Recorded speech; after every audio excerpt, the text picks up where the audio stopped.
Whenever someone turns to chaos in the 40k novel, there's a group of fans who are always just sort of like, well, why did they do that? That was stupid. Why would you fall to chaos? And what a lot of people don't understand is that becoming a member of the chaos gods toy bin is not a willing thing all the time.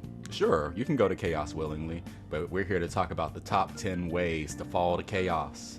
Abominations new, back again with more 40k content, and before we get into the thing, I want you to like and subscribe, because I'm trying to gather enough Black Library knowledge for the Inquisition to come after me. They're gonna have to find me. So, also, Kurz is like going to flay you and stuff, so that's preventable. What are the top 10 ways to fall? I'm going to start from the most obvious and go all the way to the most obscure ways to, you know, become either a terrifying warp monster who's lost his mind, or fast track your way onto it being a demon prince. Starting at number 10, we're going to talk about knowing about it. Now that seems kind of silly, but there is a reason that Malkador and the Emperor were hoarding the knowledge of the warp, and it was very dangerous. Even in modern day 40k, the Inquisition works tirelessly to make sure nobody knows anything about a Chaos God. Just saying a Chaos God's name could get you tortured and murdered by the Inquisition. So knowing about it, and to be real with you, there's some truth in that. If we go back to the Siege of Terra, I've got an example for you. I would go with Dorn.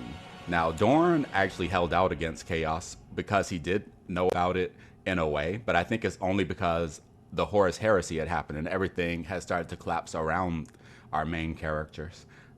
Malkador's explanation was that Dorn was a master of the physical universe, and that he is innately built to study and master whatever knowledge he comes across. Had he discovered the Eye of Terror, or if he had discovered demons, he would have studied it and eventually fell. And there's a very famous fan fiction known as the Dornian Heresy based off of this notion.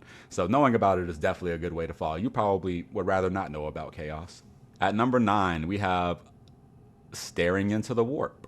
So if you're on a void ship and you are traveling through the warp and your Geller fields are on, there's a reason that they close all of the windows. Just staring into the warp will turn you into an abomination and make you lose your mind and start killing people. It's true. You can look at the Night Lord's novels. In Night Lord's book number 1, Talos' slave, I don't think it's Secundus. Was it Thirdus? That's not his name either, but I want to say it's Secundus. I'm probably wrong about that. But he became a warp abomination because he used to love to stare into the void. And it brings me back to that old saying, if you stare at evil too long in the face, eventually evil's gonna stare back. So at number 8, we have fighting demons and fighting chaos followers. This is another good one because they tend to carry lots of tainted artifacts. They tend to bring demons with them to their fights. So getting similar to like a zombie movie, staring at a demon, listening to a demon, being injured by a demon, being injured by an anatheme, any of this kind of stuff could make you sick and turn you to chaos. I think the biggest example of this is definitely Horus the Lupercal. A lot of people question why Horus turned to chaos, and there was a lot of, I think it's no argument that they probably could have had better reasons for him to turn to chaos. But if you think about it, if you read the first 4 books, it's better built up. They gave us a lot of reasons, a lot of small reasons rather than one big reasons. And I think one of those small reasons that actually turned out to be big was he was stabbed by an anatheme blade. Spoilers for the Horus Heresy, but Erebus set him up by telling him an old friend had turned to chaos, and Horus decided he was going to go take care of that himself, and Erebus knew that he would do that because of his emotional, like, Horus has this pride. He's going to go deal with his old friend himself. He goes down there, and it's a Nurgle world, and his old friend is a zombie and manages to get a hit on him, and this almost kills Horus, and they have to rely on the word bearers to use warp sorcery in order to fix him. And after that, he was just on the fast track to, like, lots of other things happened, like Magnus came to him in a dream. We're not going to go into all of that, but fighting them was a bad idea, and without that, Horus may have never turned completely. At number 7, we're going to go back to those enchanted artifacts I was talking about, anathemes and cursed blades. All sorts of chaos artifacts are laying around on these worlds that they've infected, and just picking up one of these artifacts can turn you into a demon, or a vessel for a demon, or something horrifying like that. So I think the best example of this is Fulgrim. Fulgrim was one of the best Primarchs. We just made a video about him. Primarch novel coming soon for the review for that. And he was doing pretty good until he picked up that sword in that Slaanesh cave. After that, his fall was quick. Now, that got retconned in Reflection Cracked so that it wasn't the demon, he was just evil and crazy the whole time or whatever. Or like he was just destined to fall. Even they kind of retconned it. But at the end of the day, the demon sword was the catalyst. And if a being as strong as Fulgrim, a demigod, could fall by just picking up a sword, anybody could fall. Now we're moving on to our reason number 6. And this is a very obvious one. It might have been number 9 or number 10, but somehow it fell here. And it's lots of murder. So this is one of the fast tracks to actually becoming a demon prince on purpose. It's a good way to get the Chaos God's attention. But a lot of people just like murdering anyway. It didn't have anything to do with chaos. They were already violent. And, you know, look at the World Eaters, for example. We're going to get into the example right away. They are going to be on another part of the list too, but their violent tendencies, same thing with the Blood Angels. Like, it's this inner bestialness, it's this inner rage that you have that brings Khorne's attention. And yes, we are talking about specifically just Khorne this time because he loves this kind of stuff. The more people you kill, the more likely you are to go to chaos. This doesn't apply for everyone because we've seen plenty of people have a huge body count and they have not gone to chaos yet. But I don't think that it helps, especially early on before people knew about it. At number 5, we have creating abominations. So making monsters, experimenting on people, turning people to chaos, that'll all get you turned to a demon prince straight up.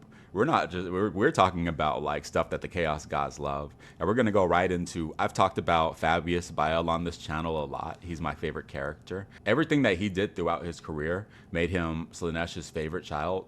Forget about Fulgrim. Forget about Lucius.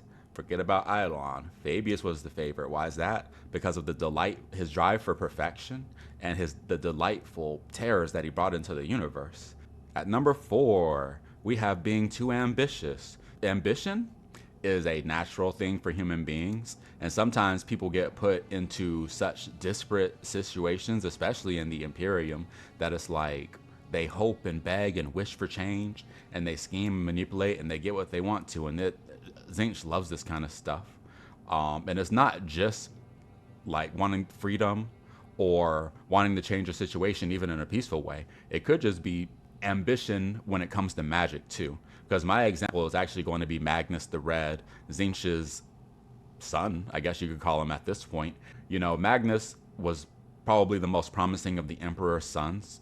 His psychic potential was unmatched, and he just thought that he knew everything. His ambition is what was his downfall, because at the Council of Nicaea, he probably should have been preaching moderation, and they probably would have let them slide a bit. But instead, he let them know the whole plan. He wants to make the whole race psychic and stuff like that, which, you know, the Emperor's plan was something different. So that was bad. And it brought him right into Tzeentch's arms. Right into Tzeentch's arms. Also, I'm going to add another part of that was actually trying to fix the flesh change too. That was just trying to be good. The road to hell is paved with good intentions. Fixing the flesh change definitely is when Magnus sold his soul to the devil, so to speak. Reason number 3 is seeking perfection. Slaanesh will put her number into your jacket pocket, and when you get home, it'll leap out and turn into a demon and bite your dick off. And then you'll grow a new one. And maybe you'll grow 2. Your obsession will definitely have you looking like a demon prince. It's so easy to see this within the ranks of the Emperor's children. They all seek perfection in their own way, but at the same time, it's always things that are disgusting. Like, for instance, the Gutter Poet from the Manflayer book. He was like, he flayed a creature and then made his head into a paint bowl and was reapplying the paint so that he could do a diagram of the human nervous system and skin, and he was going to do it over and over again until he got it right. And he was a madman. And there's so many examples of Emperor's children who like fall into this type of depravity. I mean, we just talked about Fabius, you know, the search for perfection will lead you to some strange places. At number 2, we have being a psyker. So I don't have a great example for this besides the Thousand Suns and Magnus, but being a psyker. Oh, and then there was Key from the Carcharodon's novel. Yeah, you don't want to be a psyker, and your power is very dangerous, and you're more than likely, without training, going to turn into a portal for demons, and that does not look pretty. It's not nice. And to be honest, it's probably better off to not be a psyker in 40k overall. It's just not worth the pain. And finally, reason number 1. The number 1 reason people fall to chaos in the 40k universe is their despair, their pain, their misery. We can talk about Nurgle, but everyone else, all the other examples that I talked about of going to chaos, it all played off of their despair. Despair, the chaos gods drink it like Chick-fil-A milkshakes, and they delight in it. It's like their crack cocaine. It's like their butterscotch meth. It's despair is the number 1 thing. The more pain, the more desperate you are, the more hopeless your situation, the more likely you are to fall to chaos. And to be real with you, we could talk about Mortarion, and I use the Primarch for every example for the big 4, but in reality, I'd like to talk about Angron, because I talked about the world is, but we didn't talk about Angron. Angron is despair incarnate.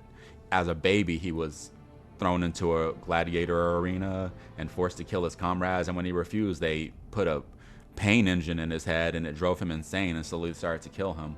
Then he wasn't allowed to die his death that he wanted to and have peace with his brothers. Instead, he got swooped up by the Emperor of Mankind while all his brothers and sisters died, and he was taken away to be a slave again in a different kind of way.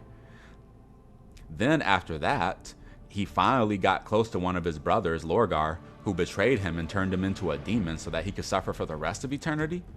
Oh man, Angron's, this could be a whole video in itself, but that's despair right there. That was the Chaos Gods probably read that story every day, especially Khorne. That was the video. I hope that you enjoyed my reasons for falling to chaos. Did I miss anything? Are there any other famous examples of a character falling to chaos that you personally like, that I'd like, or suggest books for me still too? This is Ave Dominus Noob saying Ave Dominus Nox.